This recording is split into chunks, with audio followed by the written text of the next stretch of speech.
Why did the angel come and give that name to Elizabeth and Zacharias and said, "You shall name your son as John"? In fact, the angel only told Zacharias.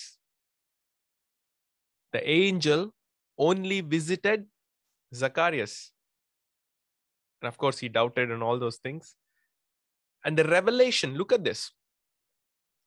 What revelations will God give us? This is a question for all of us. I'm not preaching, I'm just talking. What revelations will God give us? God will give us the revelations that which are supposed to challenge us, change us, and transform us. He doesn't give revelations or information that will just make you feel good. He'll always give you revelations, revelation of Him, revelation from His word, revelation, divine encounters. Whatever He gives, He will give something that will challenge you, to change you, to transform you. Why am I saying this? Zacharias and his wife were barren. They couldn't expect a baby from the Lord anymore, right? They had given up. And God sends an angel to challenge them in that area and say, hey, look, God is going to give you a son, and you're going to name him as God is a gracious giver. Whew. Come on, think it through. Want all of you to think it through. What is it, that area in your life you're given up?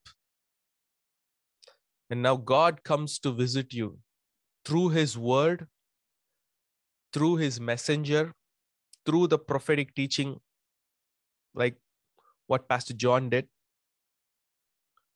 through me, or through anybody else, and through the word of God itself to you, one-on-one. God, when He visits you with an encounter, you might have given up in that area completely and said, God, I won't expect anything more out of this. And I don't know if anything good is going to come out of this. And God, who's the giver of all good things, who's the giver of life, He will come to you in that specific area where you have said it is dead and gone.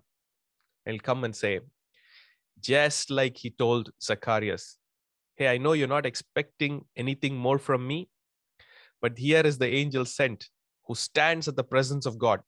This angel comes and tells him, Zacharias, you're going to have a son, and you're going to name him John, which means God is a gracious giver. Now, Zacharias struggled. He really struggled to accept it. I believe you're all listening with your heart, not just hearing, but you're listening with your heart. Why was it a struggle for Zacharias to accept it? Because his unbelief, his doubt, and that area in his life was dead. Now, God's revelation was provoking something that was dead in Zacharias' life, that dead thing, to accept a new vision,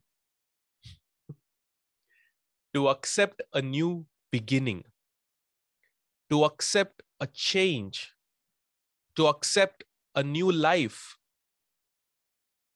to have a new vision, to have a new mission, to have a new focus.